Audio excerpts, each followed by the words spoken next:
બળીરાજાનું.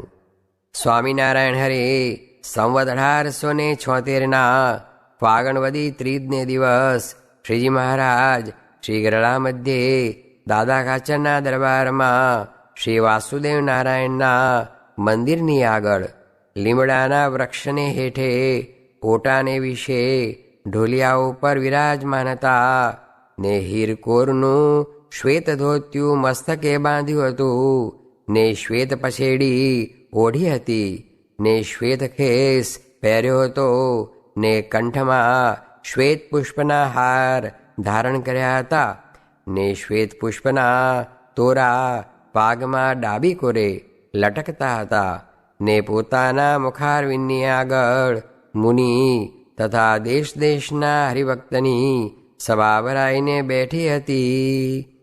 પછી મુક્તાનંદ સ્વામીએ પ્રશ્ન પૂછ્યો, જે કામ, ક્રોધ, લોભ તથા ભય એમને યોગે કરીને પણ ધીરજ ડગે નહીં, તેનો શો ઉપાય છે? પછી શ્રીજી મહારાજ બોલ્યા, જે હું દેહ નહીં, હું તો દેહથી નોખો ને સર્વેનો જાણનારો એવો જે આત્મા તે છું.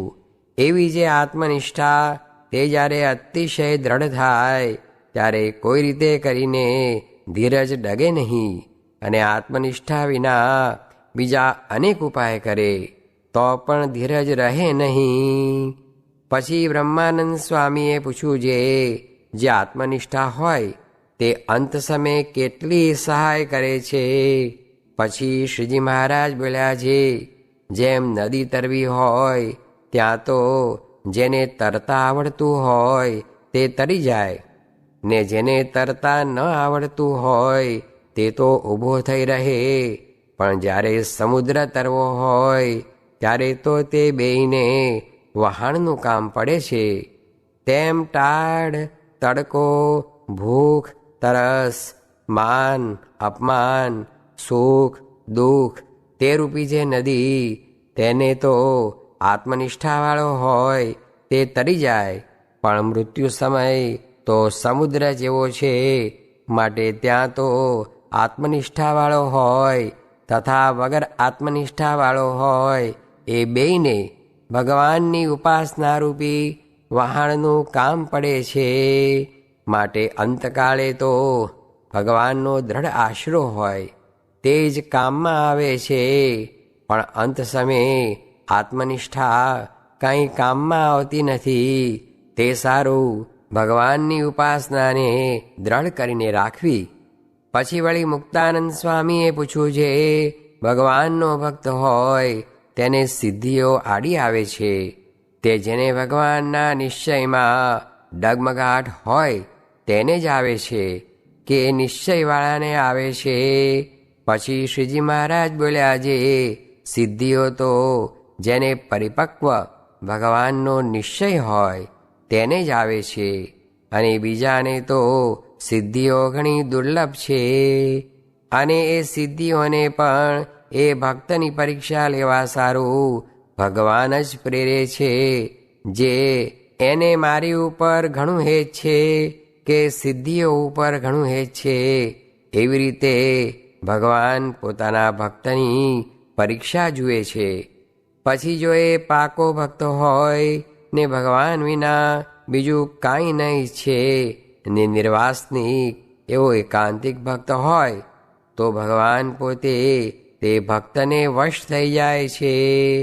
જેમ વામનજીએ બળીરાજાનું ત્રિલોકીનું રાજ્ય લઈ લીધું અને 14 લોકના 2 પગલાં કર્યા, અને 3જા પગલાં સારું તે બળીરાજાએ પોતાનું શરીર આપ્યું, એવી રીતે શ્રદ્ધા સહિત ભગવાનને સર્વસ્વ આપ્યું, તોય ભગવાને એને વગર વાંકે બાંધ્યો તો પણ ભક્તિ થકી પડ્યો નહીં.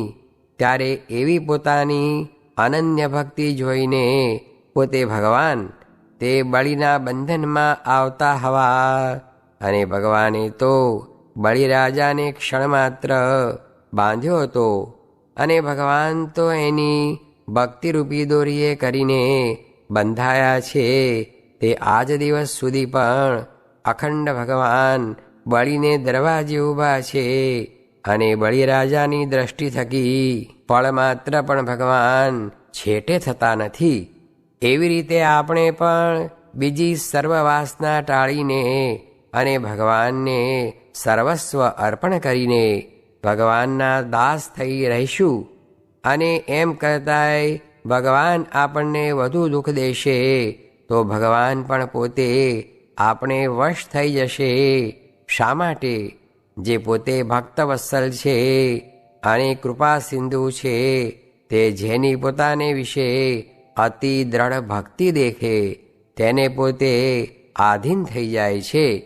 પછી તે પ્રેમ ભક્તિએ યુક્ત જે ભક્તનું મન તે મનરૂપી દોરીએ કરીને બંધનમાં આવે છે, પછી છૂટવાને સમર્થ થતા નથી. માટે જેમ જેમ ભગવાન આપણને કસણીમાં રાખે તેમ તેમ વધુ રાજી થવું જોઈએ. જે ભગવાન જેમ જેમ મને વધુ દુઃખ દેશે તેમ તેમ વધુ મારે વશ થશે અને પલમાત્ર મારાથી છેટે નહીં રહે. એવું સમજીને જેમ જેમ ભગવાન અતિ કસણી દેતા જાય તેમ તેમ અતિ રાજી થવું, પણ કોઈ રીતે દુઃખ દેખીને અથવા દેહના સુખ સારું પાછો પગ ભરવો નહીં. ઇતિ વચનામૃતમ. એ રીતે ગરડા પ્રથમ પ્રકરણનું 61મું વચનામૃત જે તે થયું. સાધન કરી કરીને મરી જાય તો પણ વાસના ટળે નહીં. એ તો મોટા અનુગ્રહ કરે ત્યારે જ ટળે છે. સ્વામિનારાયણ સ્વામીએ વાત કરી છે, આપણું તો દર્શન કરશે તેનું કલ્યાણ થશે, પણ બહુ મહિમા કહીએ તો કોઈ વર્તમાન પાડે નહીં. ને આ તો મુક્તે દેહ ધર્યા છે ને વાસના જેવું જણાય છે તે તો દેહ ધર્યો તેનો ભાવ જણાય છે, નીકળતો દેહ રહે નહીં. સ્વામિનારાયણ સ્વામીએ વાત કરી છે, આ તો અનંત ભગવાનના ભગવાન છે એટલું જ કહીએ છીએ. એથી આગું કેટલું કહીએ. તે આપણા ઘરમાં આવીને બેઠા છે. આ તો કૂબામાં જેમ હાથી બાંધે છે તેમ છે. સ્વામિનારાયણ સ્વામીએ વાત કરી છે, ભગવાનને જેની કસર ટાળવી હોય તેને આ લોકમાં જન્મ ધરાવીને અજ્ઞાની કરી નાખે ને તે અતિ દીન થઈ જાય ને તેને પછી એવું થાય છે મારું કલ્યાણ શી રીતે થશે, એવું કરાવીને કસર ટળાવે. સ્વામિનારાયણ સ્વામીએ વાત કરી છે, ભગવાનની મૂર્તિને ચિંતામણી કહી છે તે એમ સમજાણું છે કે નથી એ પ્રશ્નનો ઉત્તર કર્યો છે. ચિંતામણી તો ખરી પણ બાળકના હાથમાં છે. સ્વામિનારાયણ સ્વામીએ વાત કરી છે, વાલીને ભાઈની સ્ત્રી રાખ્યા બાબત માર્યો ને વળી ભક્ત કહેવાનો તેથી તેનો મોક્ષ કર્યો. સ્વામિનારાયણ સ્વામીએ વાત કરી છે, સમાધિમાં સ્વરૂપ દેખાય છે તે કાર્ય છે ને પ્રગટ મનુષ્યરૂપ છે તે કારણ છે.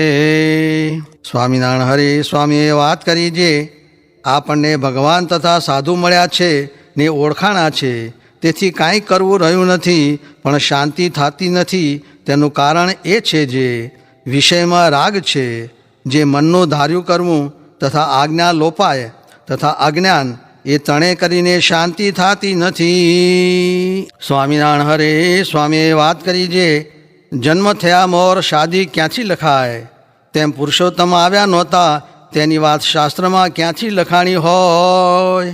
સ્વામિનારાયણ સ્વામીએ વાત કરી છે, જેતલપુરના માહોલમાં મુક્તાનંદ સ્વામી આદિક પરમહંસને શ્રીજી મહારાજે પૂછ્યું છે, અમે જે જે ધામમાં જઈએ છીએ તે ધામમાં તમારા વખાણ થાય છે ને જે શાસ્ત્ર સાંભળીએ છીએ તે શાસ્ત્રમાં પણ તમારા વખાણ થાય છે. તે તમારામાં એવી શી મોટપ છે જે સર્વે ઠેકાણે તમારા વખાણ કરે છે. એમ કહીને શ્રીજી મહારાજ બોલ્યા છે, તુંબડી ફૂટી જાય તો તમને સાજી કરતા આવડે? ત્યારે મુક્તાનંદ સ્વામીએ કહ્યું છે, ના મહારાજ. પછી મહારાજે કહ્યું છે, તમે તમારી મોટપને જાણતા નથી. એમ કહીને બોલ્યા છે, લ્યો અમે તમારી મોટપને કહીએ છીએ જે આ 50 કોટી યોજન પૃથ્વી છે તેથી 10 ગણું જળ છે તેથી 10 ગણું તેજ છે, તેથી 10 ગણો વાયુ છે, તેથી 10 ગણો આકાશ છે, તેથી 10 ગણો અહંકાર છે, તેથી 10 ગણું મહત્તત્વ છે, તેથી અનંત ગણી પ્રકૃતિ ને પુરુષ છે, ને તેથી અનંત ગણું અક્ષરધામ છે. તે ધામમાંથી લાખ મણ લોઢાનો ગોળો પડતો મૂકીએ, તે વાયુને લેરખે ઘસાતો ઘસાતો પૃથ્વી ઉપર આવે ત્યારે રજબેડો રજ થઈ જાય, એટલે છેટે અક્ષરધામ છે. પણ જો અહીં અલ્પ જેવો જીવ હોય ને તમે એમ ધારો જે આ જીવ અષ્ટ આવરણ પાર જે અક્ષરધામ તેમાં જાય તો તત્કાળ જાય. એવું તમારા સંકલ્પમાં બળ છે. જેમ જંતરડામાં ઘાલીને પાણો ફગાવી નાખે તેમ તમે પણ જે જીવને અહીંથી અક્ષરધામમાં ફગાવો તેને ત્યાં જાતા વચમાં કાળ માયાદી કાંઈ આડું આવી શકે નહીં. એવું તમારા કાળામાં બળ છે, પણ તમે તમારી મોટપને જાણતા નથી. વળી તમ જેવા જે સંતને કોઈ ભાવે કરીને જમાડે તેને કોટી યજ્ઞનું પુણ્ય થાય છે ને તેનો મોક્ષ થાય છે. ને તમારા ચરણનો કોઈ સ્પર્શ કરે છે તેના કોટી જન્મના પાપ નાશ પામે છે. ને તમને ભાવે કરીને જે વસ્ત્ર ઓઢાડે છે તેનું પરમ કલ્યાણ થાય છે. ને તમે જે નદી તળાવ કૂવા તેને વિશે નાઓ છો તે સર્વે તીર્થરૂપ થાય છે. ને તમે જે વૃક્ષ તળે બેઠા હો ને જે વૃક્ષનું ફળ જમ્યા હો તે સર્વેનું રૂડું થાય છે. ને તમારા કોઈ ભાવે કરીને દર્શન કરે છે ને કોઈ તમને ભાવે કરીને નમસ્કાર કરે છે તે સર્વેના પાપનો ક્ષય થાય છે. ને વળી તમે જેને ભગવાનની વાત કરો છો ને કોઈને નિયમ ધરાવો છો તેનો મોક્ષ થાય છે. ઇત્યાદિ જે સર્વ તમારી ક્રિયા છે તે નિર્ગુણ છે ને જીવના કલ્યાણને અર્થે છે. ને આવો જે તમારો મહિમા તે શેણે કરીને છે તો સર્વ થકી પર જે અક્ષરધામ તેના પતિ એવા જે આ પ્રત્યક્ષ પુરુષોત્તમ ભગવાન તેની તમો સર્વેને સાક્ષાત્કાર પ્રાપ્તિ થઈ છે.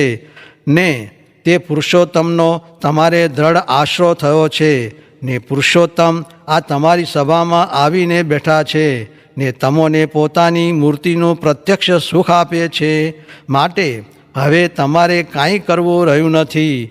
ને જેવી અક્ષરધામના મુક્તને પુરુષોત્તમ ભગવાનના સુખની પ્રાપ્તિ થઈ છે તેવી તમારે પણ આ પ્રત્યક્ષ પુરુષોત્તમના સુખની પ્રાપ્તિ થઈ છે. તે પુરુષોત્તમના સંબંધે કરીને આવી તમારી મોટપ છે. ને વળી અનંત કોટી બ્રહ્માંડમાં અમારું કર્યું થાય છે ને અમારે પ્રતાપે કરીને તમારું પણ અનંત કોટી બ્રહ્માંડમાં કર્યું થાય છે. પણ તેને તમે જાણતા નથી. તે આવા અસમર્થ રાખ્યા તેનું શું કારણ છે? તો આ પ્રત્યક્ષ ભગવાનનું સુખ લેવાને અર્થે તમારું સામર્થ્ય રૂંધી રાખ્યું છે. ને જે તમારું સામર્થ્ય છે તેવું જો હું દેખાડું તો તમારે આ લોકમાં કોઈની ગણતી જ આવે નહીં. તેણે કરીને કોઈ જીવનું કલ્યાણ પણ થાય નહીં. માટે નિર્ભય થઈને પ્રત્યક્ષ પુરુષોત્તમનું સ્મરણ કરજો, પણ આ લોકના દુઃખે કરીને દુઃખ પામશો નહીં.